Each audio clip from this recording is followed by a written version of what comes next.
Good evening, ladies and gentlemen. Your Excellency, Ambassador P. Harish, the chiefs of the UN group contributing countries, heads of delegations, ladies and gentlemen. It is indeed an honor for me and a privilege to address this gathering of nations whose commitment to peace through the United Nations is a testament to our collective resolve to safeguard stability and humanity. Conferences such as this rightly focus on the principles, challenges, and future of peacekeeping. Yet, it is equally important to recognize that our understanding of peacekeeping must remain informed by the dynamics of recent conflicts. India, a long-standing and proud contributor to UN peacekeeping operations, has itself recently navigated through the complexities of modern conflict through Operation Sindoor. This was not a distant engagement. It was a direct response to evolving threats, complex operational environments, and our imperative to respond to the scourge of terrorism. By sharing our experience, India offers not only a military account but also operational insights and humanitarian lessons that are deeply relevant to shaping future peacekeeping doctrine. The challenges we encountered, the strategies we developed, and the outcomes achieved can contribute to refining our collective approach to security, resilience, and the protection of vulnerable communities. Today, as we turn our attention to Operation Sindoor, I urge you to look beyond tactical narratives and to consider how the lessons from this recent chapter in India's fight against terror can strengthen our joint capabilities and enhance the effectiveness of UN peacekeeping missions worldwide. In my interaction with some of my Foreign Service attaché friends last night during the ice-breaking dinner, I was also urged by some of them to speak about this, and that's why, while the conclave remains very much about peacekeeping, we did think it important and imperative to give everybody an insight into events that you're already well familiar with, but we thought we'll just highlight a few things. On the screen, ladies and gentlemen, is shown my mandate, and that is why I'm here to speak to you today.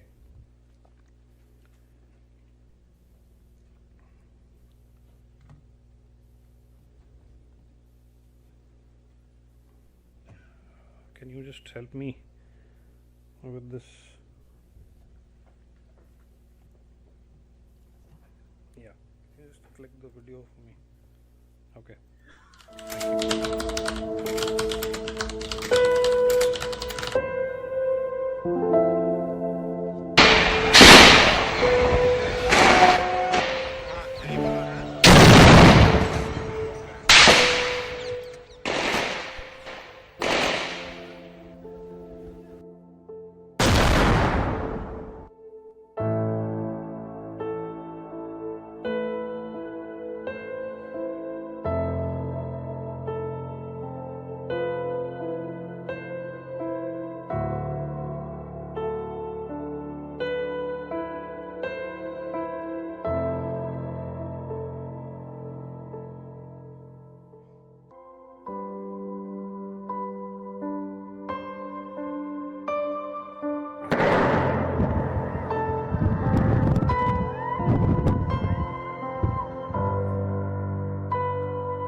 Okay, now, we thought we'll put into perspective a little historical context. If you look at this graph, ladies and gentlemen, and it's in the late 80s that this problem started in Jammu and Kashmir. And as you can see, Since then, we've had more than 28,000 terror incidents. Since the 90s, we've had more than 100,000 people from the minorities that have been compelled to move out of Jammu and Kashmir, a migration of more than 60,000 families, and also 15,000 innocent civilians, and more than 3,000 security personnel have been killed. And it's very clear as to where this is coming from. Now, why I also chose to flash in front of you the historical context is that it is not as if Operation Sindoor happened overnight. If you take your mind back to the attack on our parliament back in 2001, we'd then been compelled to carry out some kind of a mobilization on our borders. We remained there for the better part of almost a year. Yet, at that point in time, wiser sense prevailed and we didn't take matters forward. If you take your mind back to 2016, where some of our security personnel were barbarically ambushed, some of their tents set on fire, we then resorted to an action which was yet in the vicinity of the line of control. Go take your mind back to 2019, we carried out a precision strike across the line of control and then restricted it to that. But this time, it was the intensity and the magnitude of the events that took place that we were compelled into the kind of action that you are now well familiar with. So what happened in Pahalgam? And where is Pahalgam? You see the little star on the map. It is, of course, a tourist attraction, one of the most beautiful places that you can visit. And having commanded, the 15 Corps in Kashmir myself, I can testify to that it'll probably be, if some of you've seen it, for others that haven't, amongst the most beautiful places that you can go to. Approximately 7,000 feet above mean sea level and replete with exquisite meadows and valleys. 30 million tourists, ladies and gentlemen, thronged Jammu and Kashmir last year, and many of these would have had Pahalgam on their itinerary. And yet, on the 22nd of April, terror came calling. And how? Sponsored terrorists from across the line of control killed 26 innocent tourists, singled them out, identified them, asked for the community that they came from, and shot them in cold blood in front of their families and loved ones. There were immediate claimers. This was glory, but yet when the Kashmir Resistance Front that claimed the attack initially realized that possibly matters had gone beyond their control, immediately later withdrew. And that, of course, follows a pattern. It set into motion a process. Everybody knew that a response was inevitable. But we took our time, ladies and gentlemen. The Chief of Army Staff has probably alluded to this in some of his exchanges with the media, that there was complete flexibility for the armed forces to carry out and prosecute the actions that followed. So between the 22nd of April and the night of the 6th and 7th of May, the actions that you see on your screen were evolving and unfolding. So we were appreciating enemy courses of action. We were prioritizing our targets. And I'll just speak in a moment about that. We carried out certain precautionary deployment on our borders to make sure that the enemy was deterred. And of course, there was a lot of inter-service government departments and agencies that were coordinating amongst themselves. The final selection of targets was carried out from a large number of targets that we kind of scrutinized. And of course, while all this was happening, there was a very harmonized and proactive information warfare campaign that was also unfolding. So when I speak about the targets, you can see 9 dots on the map in front of you. The ones in red are the ones that were engaged finally in the early hours of 7th of May by the Indian Army with its vectors, and the 2 in blue were engaged by the Indian Air Force.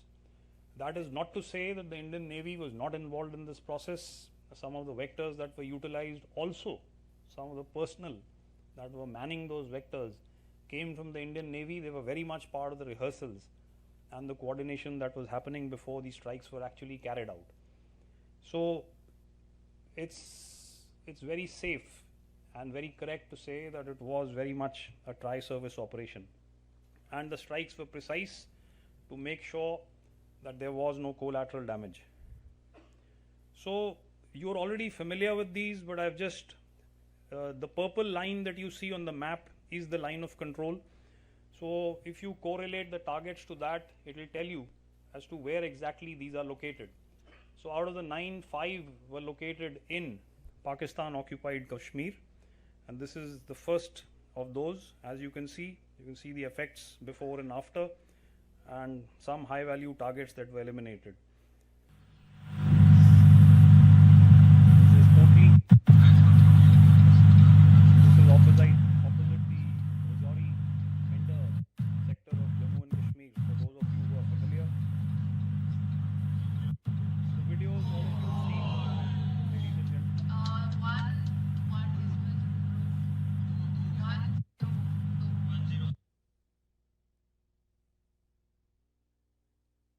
Again near Kotli, and all of these targets were engaged by the Indian Army. And the vectors that we used were of course precision munitions, loiter munitions, and all part of the inventory of the Indian Army. Some weapons were indigenous, and some of course that we had from earlier times were ex-import. This is Bhimber. You can see the location on the map, and if you see the video here, you can see the mortar bomb coming out of the RPV.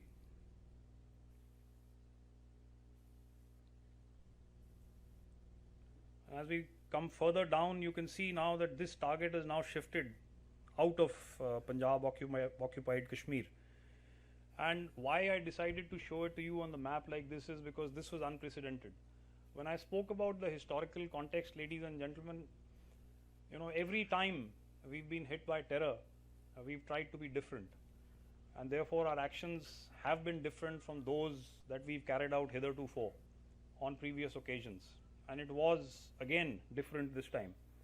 And so we went into the heartland of Pakistan, and I think that's why we achieved the surprise that we did.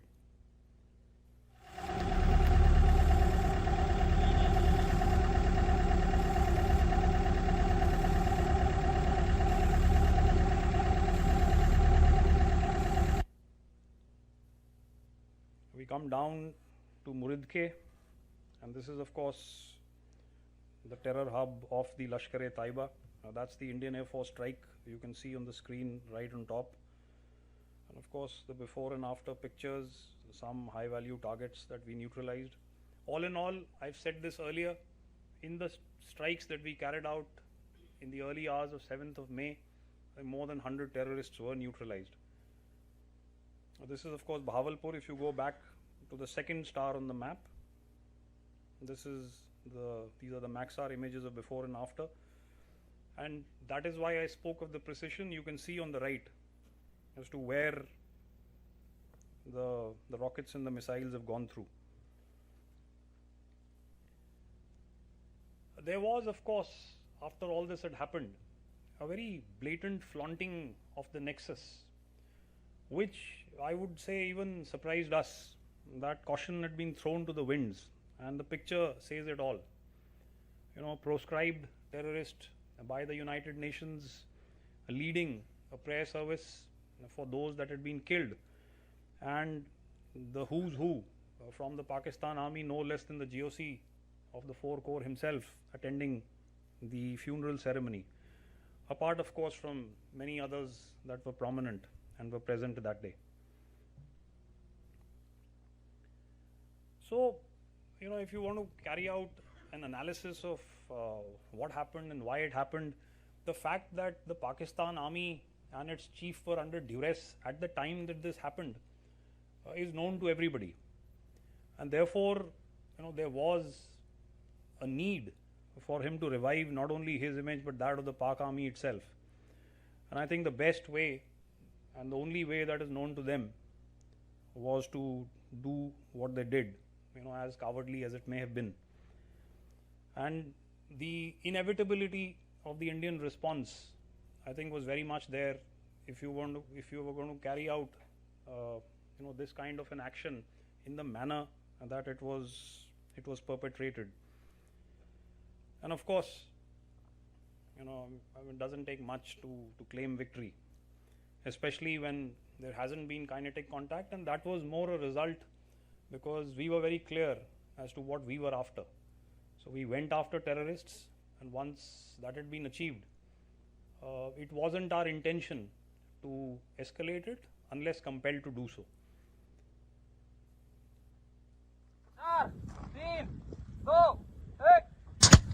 So there was also cross-border firing by Pakistan immediately once the terror targets were engaged. You can see the number of ceasefire violations on the top, and this carried on for a while. And at that point in time, if you recollect, my media interaction, I'd said about 35 to 40 is what our estimate was. But the Pakistanis, possibly unwittingly, let out their awards list. I think last month it was on the 14th of August.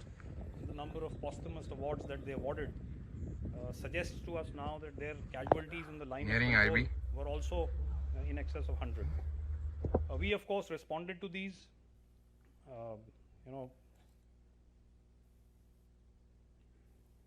You can see some of the actions that were carried out on the line of control, and we were of course prepared for this. Often in a lot of exchanges on the media that I've seen some people suggest that we were after terror targets and therefore we were not prepared for the eventualities that would follow. I think that's very naive, and it's almost churlish to suggest that a professional army such as the Indian Army would go into this kind of an action not preparing for the contingencies. We had war gamed 4 to 5 steps ahead, and we knew that the Pakistanis were going to do this. So we went and hit them on the second layer, which is not something that they expected on the line of control, and that's why they had the number of casualties that they did.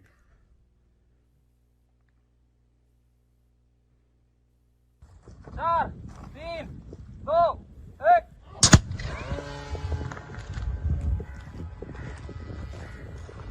1.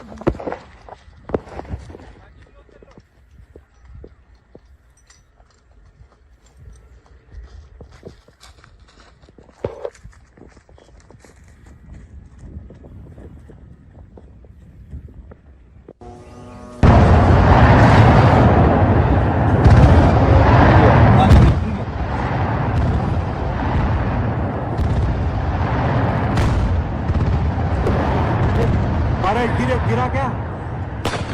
Torch बंद कर यार.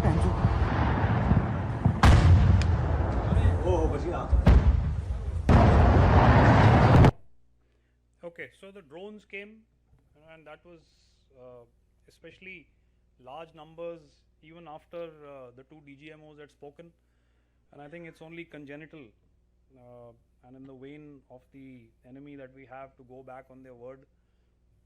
And the drones came after the 2 DGMOs had spoken, and there was some kind of an understanding to cease hostilities. You saw some of those engagements, and you can see that retaliation, rockets, drones, I think everything was a dismal failure. And I think in large part to the very strong integrated air defense that we could put up. And you can see on the left that a variety and class of drones was utilized in an attempt to cause casualties and damage to men and material. But everything was a dismal failure. On the right, you can see one of the missiles that was utilized. So this of course then led us to swing the Indian Air Force into action. And in precision strikes that they carried out on the night of the 9th and 10th of May, we hit 11 of their air bases. and of late, I think the Air Chief has spoken about that. If you see, 8 air bases, 3 hangars, and 4 radars were damaged. Pakistani air assets were destroyed on the ground. So we know for sure that one C-130 class of aircraft and one AEW, 4 to 5 fighter jets, and of course there were assets that were also destroyed in air. And we now know that the world's longest ever ground-to-air kill at 300 kilometers plus, and 5, of course, high-tech fighters. I think the impunity with which these attacks were carried out is what is significant. The Indian Navy was also very much in action, ladies and gentlemen, and this is possibly a fact that is not so well known, but the Navy had sailed into the Arabian Sea, and when the DGMO spoke, they were very well poised, and had the enemy decided to take it any further, it could have been catastrophic for them, not only from the sea, but from other dimensions as well. The perpetrators of the attack at Pahalgam, and the Indian Army will chase them to the depths of hell, and we did. It took us 96 days, but we did not let them rest. And finally, ladies and gentlemen, when these 3 were found and terminated clinically, it seemed as if they were exhausted of running, and they also seemed very malnourished. So we kept them relentlessly under pressure. It also suggests to you as to how difficult counter-terrorist operations can be in a place like Jammu and Kashmir. Often people can turn around and tell you that where have they vanished, but it is sometimes like searching for a needle in a haystack. And while it may seem very simple to the non-discerning and those that are not initiated, but these things take time. Generating intelligence can take a while, but as you can see, the Home Minister has spoken about this in the Indian Parliament. They were eliminated, and justice was yet again served. There has been a doctrinal shift in our strategy against terror. Our Prime Minister has spoken about it, and these are the 3 things he said: that terror attacks are an act of war, and therefore there will be decisive retaliation. We will not succumb to nuclear blackmail, and there is no distinction between terrorists and their sponsors. So if I was to just encapsulate this whole operation, 88 hours is what it took for the enemy to come and ask for a cessation of hostilities. You're well aware of that. For that call to be made by my counterpart then. We achieved our politico-military aims. We hit 9 targets across the breadth of Pakistan. This is, of course, a maturing of India's doctrine beyond the binaries of peace and war.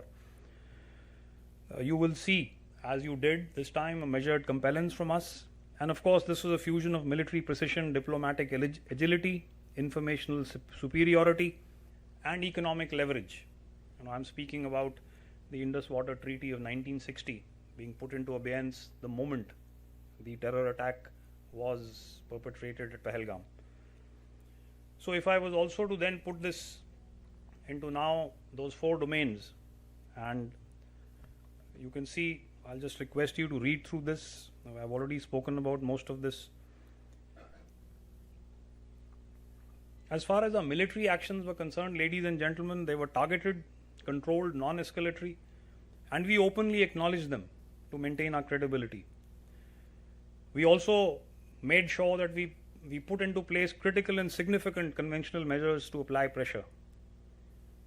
We carried out some significant and telling forward deployments and extended our punitive reach to hitherto unprecedented levels.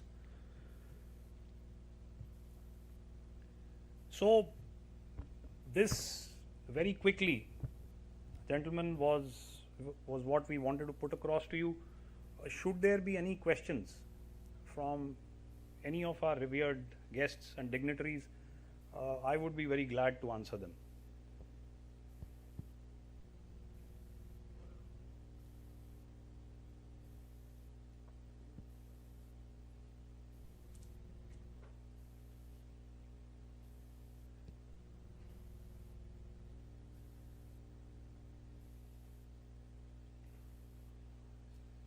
I think everybody is well familiar, sir, with this. No questions? Thank you, ladies and gentlemen.